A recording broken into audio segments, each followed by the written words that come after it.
এ সমস্ত হুজুরদেরকে অস্ট্রেলিয়া থেকে কান ধরে বাংলাদেশে পাঠিয়ে দেওয়া হয়, ভিসা বাতিল হয় আজহারি আহমদুল্লাহর মতো এই সমস্ত হুজুরদের।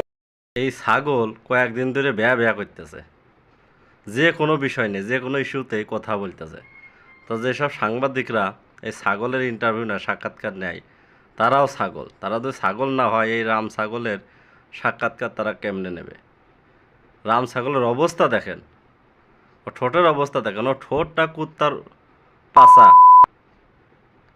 মানে কি ব্যা ব্যা প্রতিদিন, মানে এই ফেসবুক খুললেই দেখা যায় যে ব্যা ব্যা করতেছে যে কোনো বিষয় নিয়ে। মানে ভাইরাল হওয়ার চেষ্টা, এগুলোতে আগে দেখিনি কোনো দিন। শেখ হাসিনার আমলে 17 বছরে তো এইসব আগল পাগলের কোনো দিনও কোনো টিভি সাক্ষাৎকারের সামনে দেখা যায়নি। এখন ফুটে ফুটে বের হয়েছে ভাইরাল হওয়ার জন্য।